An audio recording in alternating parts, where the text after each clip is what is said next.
आइए आपको बताते हैं कि चीन के सर्वनाश की आहट कैसे आ रही है। चीन के डीएनए में विस्तारवाद यानी अपनी सीमाएं बढ़ाने की नीति बहुत पुराने जमाने से है।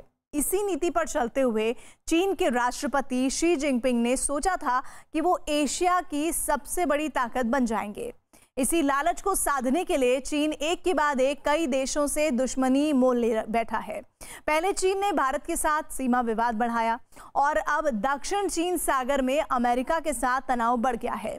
लेकिन दक्षिण चीन सागर में अमेरिका ने उसकी अकड़ निकाल दी है और अब भारत की रणनीतियों के चलते गलवान में भी चीन की सेना को 1.5 किलोमीटर पीछे हटना पड़ा है।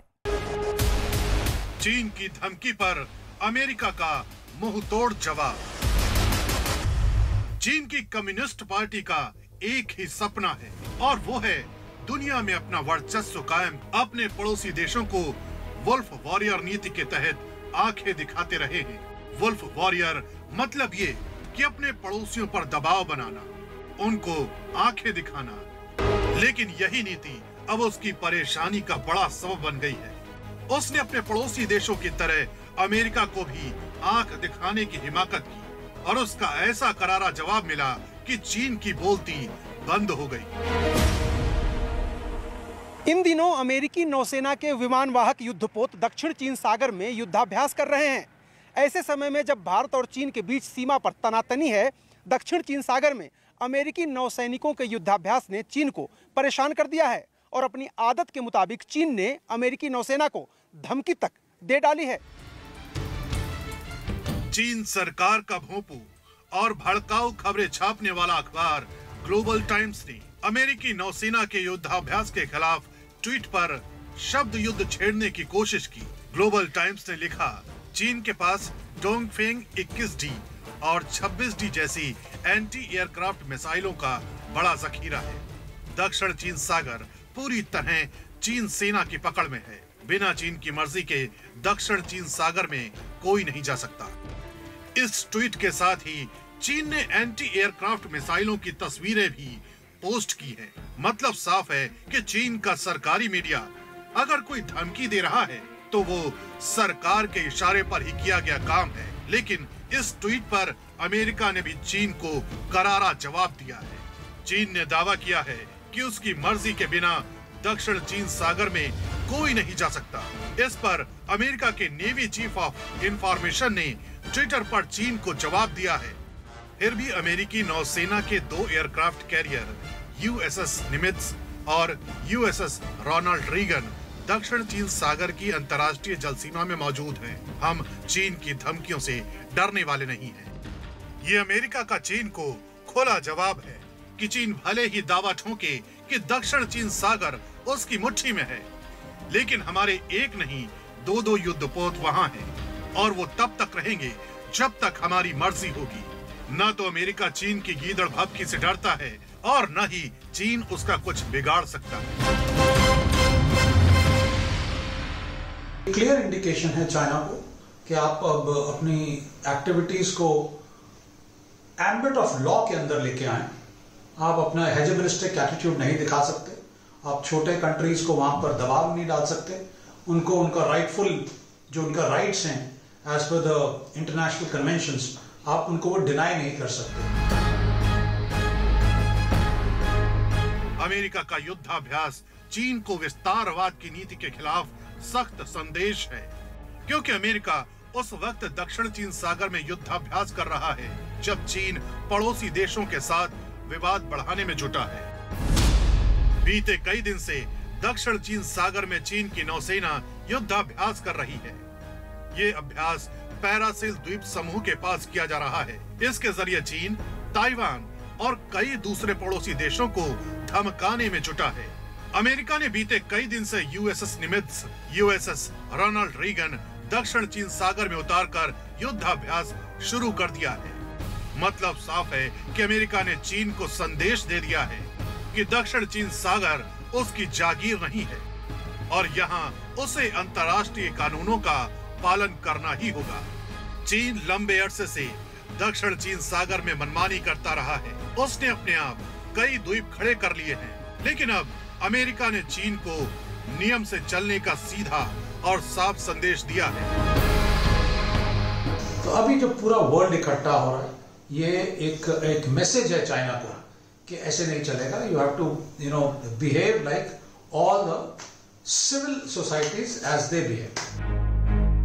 चीन ने अमेरिका के USS Nimitz, USS Ronald Reagan aircraft carrier को धमकी देकर गलती कर दी है, क्योंकि ये दुनिया भर में अमेरिकी नौसेना के सबसे बड़े प्रतीक माने जाते हैं। जिस तरह के हालात बन चुके हैं, उससे लगता है कि चीन और अमेरिका के बीच तनाव और बढ़ सकता है। सक्षम और बहुत ही इंपॉर्टेंट मैसेजिंग है चाइना को कि अपना आप व्यवहार बदलिए और जो जिस कंट्री का हक है उसको करने दो, और आप किसी के ऊपर अपना दबाव नहीं डाल सकते, अननेसेसरी प्रेशर नहीं डाल सकते। प्रधानमंत्री नरेंद्र मोदी ने नीमू की पोस्ट में कहा था कि ये युग विस्तारवाद का नहीं, विकासवाद का है। चीन के लिए ये मुफ्त की सलाह थी, लेकिन ताकत के नशे में चूर चीन को ये समझने में देर हो गई है कि दुनिया की महाशक्ति बनने के चक्कर में चीन दुनिया की नाराजगी मोल ले बैठा है, जो उसे भारी पड़ने वाली। सच्चाई तो यह है कि चीन ने खुद ही गलवान का सीमा विवाद खड़ा किया। अब उसे भारत सरकार की मजबूत रणनीति के चलते पीछे भी हटना पड़ा।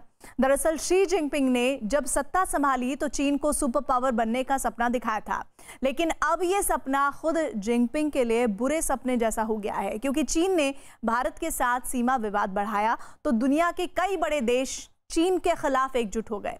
जिस तरह के हालात बने हैं उसमें भारत की स्थिति और मजबूत हो रही है। इसलिए चीन के सामरिक विशेषज्ञ भी अब दबे सुर में कहने लगे हैं कि चीन ने इस बार भारत की ताकत को आंकने में चूक कर दी है और ये चूक अब मुसीबत बनने वाली है।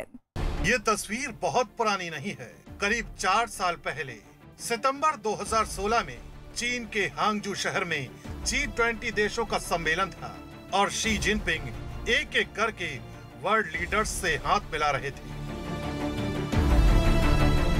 इसके बाद एक G20 फैमिली फोटो खिंचाने की रस्म अदायगी भी हुई और शी सबसे आगे खड़े नजर आए। लेकिन 4 साल में दुनिया इतनी बदल गई कि शी जिनपिंग अब अकेले खड़े नजर आए। पहले चीन ने कोरोना जैसा जानलेवा वायरस पूरी दुनिया में फैलाया और उसके बाद दुनिया का नजरिया चीन के प्रति बदल गया। कोरोना वायरस फैलाने के लिए पछतावा जताना तो दूर, उल्टे चीन दादागिरी पर उतर आया। चीन एक के बाद एक अपने पड़ोसी मुल्कों के इलाके पर दावा पेश करने लगा। पहले चीन ने भारत की गलवान घाटी पर दावा किया, उसके बाद रूस के व्लादिवोस्तोक शहर पर अपना हक जता दिया। इसके अलावा फिलीपींस, मलेशिया और इंडोनेशिया के कई इलाकों पर दावा कर दिया। पूरी दुनिया भारत के साथ खड़ी हुई दिखाई दे रही है और निसंदेह ये भारत की एक बड़ी कूटनीतिक जीत है। भारत के साथ पूरा विश्व खड़ा हुआ दिखाई देता है, चाहे वो अमेरिका हो, चाहे वो फ्रांस हो, चाहे वो जर्मनी हो, चाहे वो जापान हो। कोरोना वायरस और उसके बाद चीन की दादागिरी के चलते विश्व बिरादरी में बहुत अहम बदलाव हुए। अमेरिका खुलकर भारत के समर्थन में आ गया। वो एशिया में सैनिकों की संख्या भी बढ़ा रहा है और दक्षिण चीन सागर में शी की फौज को घेर रहा है। जापान ने भी चीन के मूवमेंट पर इंटेलिजेंस साझेदारी का प्रस्ताव रखा है और जापानी कंपनियों को चीन से निकाल रहा है। ऑस्ट्रेलिया ने भी अमेरिका के साथ युद्धाभ्यास का ऐलान किया और एशिया में सैनिक बढ़ाने की बात कही है। जर्मनी ने भी एशिया में सैन्य शक्ति बढ़ाने का ऐलान किया है। फ्रांस ने 28 जून को रक्षा मंत्री राजनाथ सिंह को चिट्ठी लिखी और गलवान घाटी पर भारत के स्टैंड का समर्थन करते हुए शहीदों के परिजनों के लिए संवेदना भी जताई। प्रधानमंत्री मोदी और विदेश मंत्री एस जयशंकर की मजबूत विदेश नीति के बूते बीते 1 महीने में दुनिया की महाशक्तियां भारत के साथ आकर खड़ी हो गई हैं और अब चीन समझ गया है कि उसने मुसीबत मोल ले ली है। चाइना एक ऐसा देश है कि जो अपने नकारात्मक व्यवहार की वजह से, अपने एग्रेसिव असर्टिव पॉलिसीज की वजह से लगातार वो आइसोलेशन की तरफ बढ़ रहा है कोरोना की महामारी की इन्फॉर्मेशन को दबाने और छुपाने का जो एक आपराधिक कृत्य चाइना ने किया है, उसकी वजह से आज पूरी दुनिया में चाइना एक नेगेटिव तरीके से देखा जा रहा है। चीन के अंदर भी अब जिनपिंग के खिलाफ आवाजें उठने लगी हैं। चीन के सामरिक विशेषज्ञ कह रहे हैं कि इस बार चीन ने भारत की ताकत को कम करके आंका है और अब ये चूक भारी पड़ने वाली है। चीन के रक्षा विशेषज्ञ शी जियांगताओ ने लिखा है कि भारत के साथ तनाव बढ़ने से विश्व स्तर पर बुरे हालात बन गए हैं। शी के इस कदम से भारत और अमेरिका का सामरिक सहयोग भी बहुत तेजी से बढ़ा है। इसके साथ साथ विश्व बिरादरी में चीन के अलग थलग पड़ने का खतरा भी बढ़ गया है। शी की चूक के कारण दुनिया के रुख से चीन को बड़ा आर्थिक नुकसान भी उठाना पड़ रहा है। यानी हालात ऐसे हो गए हैं कि अपने ही घर में शी जिनपिंग अब घिरने लगे हैं। शी जिनपिंग ऐसा लगता है कि अब अपने घर में ही आलोचनाओं से घिरते जा रहे हैं। पहले भी उनकी आलोचनाएं लगातार होती रही हैं। उनकी जो एग्रेसिव और असर्टिव नीतियां हैं वो घरेलू मोर्चे पर भी दिखाई देती हैं और अंतर्राष्ट्रीय संबंधों में भी दिखाई देती हैं।